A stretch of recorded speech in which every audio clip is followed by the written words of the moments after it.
Hey guys, welcome back to another video on the channel. In today's video, I'm going to be talking about Derek Carr and the Las Vegas Raiders. What is next for both sides of this story? If you guys are new to the channel, consider hitting that like and subscribe button so that you never miss out on a video. I do tons of NFL content on this channel and upload every weekday. So if you guys are into that sort of thing, hitting that subscribe button helps a ton and helps get these videos out to more people.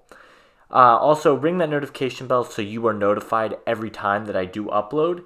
And without further ado, let's get into it. So the Las Vegas Raiders are in a very strange situation currently. After a strong finish to the 2021-2022 NFL season and taking the eventual AFC champion Cincinnati Bengals to the wire in the wild card game, there's a lot of optimism entering the 2022 season for the Cincinnati Bengals. That optimism was only increased when they made some big moves in the offseason. The first big move that the Raiders made was signing edge rusher Chandler Jones to a 4-year, $51 million contract. Coming off an incredible career in New England and Arizona, the Raiders were looking forward to adding a premier edge rusher to pair with their young star, maxxcrosby. Unfortunately, that is not what they have gotten this year.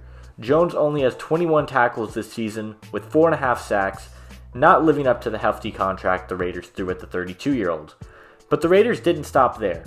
They went out and made a massive blockbuster trade to bring in superstar wide receiver davanteadams. Following trading their first and their second round picks in the 2022 NFL Draft, the Raiders handed out a huge contract to Adams that will pay him $140 million over the next 5 seasons.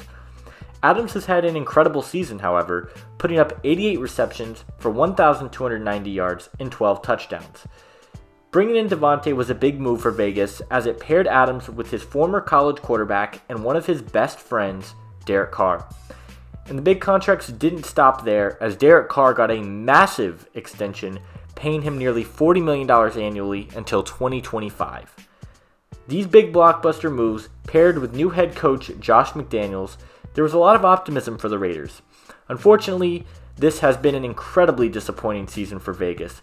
A mixture of injuries, poor play calling, and turnovers have really hurt the Raiders all season long. Sitting at 6-9, nice, the Raiders have the 12th ranked offense and the 23rd ranked defense in terms of points per game. The Raiders have had so many holes in this roster. Outside of star left tackle Colton Miller, they have a very average offensive line, allowing 27 sacks this season. While it has improved a bit from last season, they are still missing pieces along that line. Another major problem for the Raiders is their secondary. Their secondary is very poor, only 5 interceptions on the entire season as a team. They are really lacking that true lockdown CB1. Pass rush is another area that they've struggled in.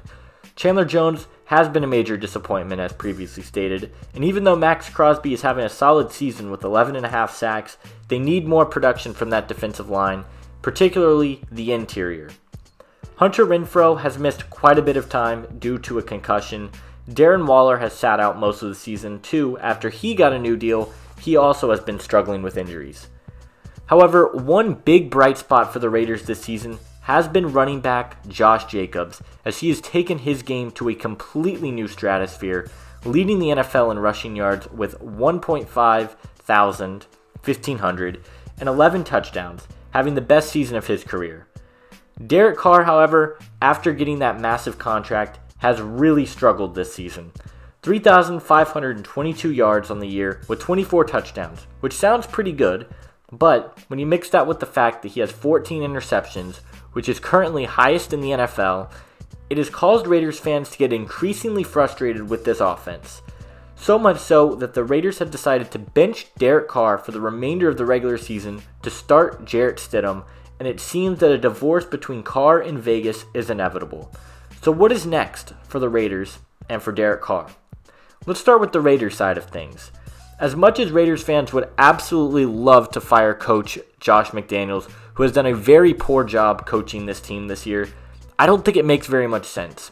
The Raiders are in cap hell.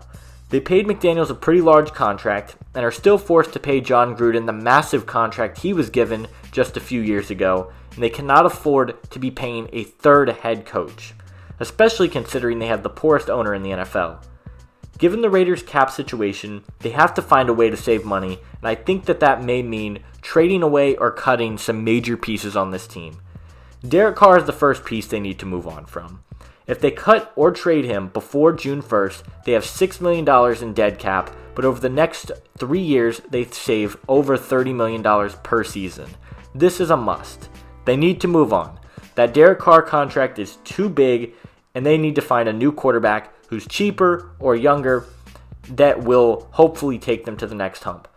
I also don't think that they'll be able to sign Josh Jacobs. Considering the way he has played this season, many teams will have big offers that the Raiders just won't be able to match. And given Jacobs' recent comments to the media, it doesn't seem he wants to be in Vegas any longer. I also think they may need to move on from Darrenwaller, who they also gave a new contract to this offseason. When healthy, we know how good Darrenwaller can be, but he has been injured all season long, and he is getting paid too much money to be on this team to really sit out. Chandler Jones is the final piece I would look to move on from. This would give the Raiders virtually no money to spend in free agency in the 2023 offseason. However, this is a marathon and not a sprint, and they need to hit the reset button. They currently have $8 million in cap space. Cutting Carr would take them down to $2 million after the $6 million in dead cap that they would lose. If they trade him, they would have $20 million in cap space. If they cut all three of the players I mentioned, Waller, Jones, and Carr, they would have negative $30 million in cap space. However, in the 2024 offseason would have $102 million to spend.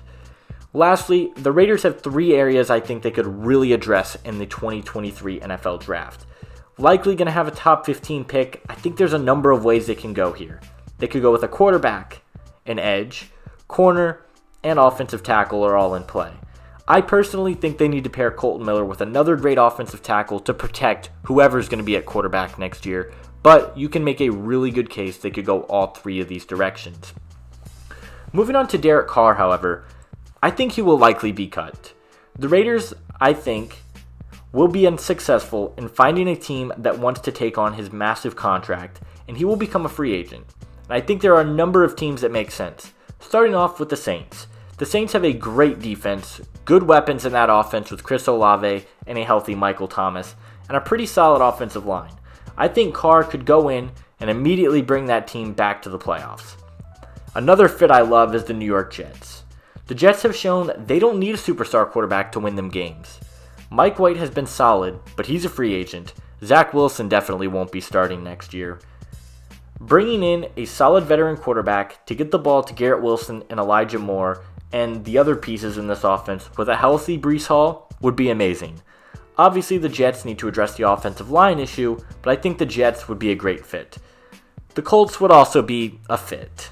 Not a good one, but it's possible. As a Colts fan, we've seen Jim Irsay go after veteran quarterbacks every year since Luck's retirement, and Derek Carr is probably the best one that has hit the market yet. However, I think it's time to draft a guy as a Colts fan and stop this revolving door at quarterback. There are a few other teams that make a little bit of sense here. The Falcons, Texans, and Commanders are also fits, but I don't think those are situations where Carr would want to play given the ownership situations or situations that would give him a chance to win.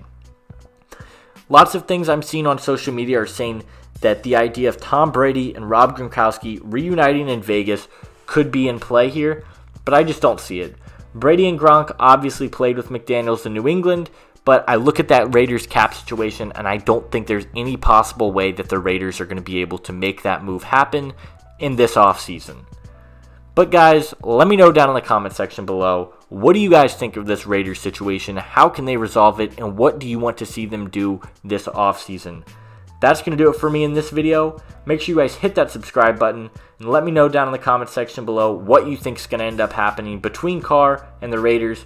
Hit that notification bell so you never miss out on a video, and I'll see you guys in the next one. Adios.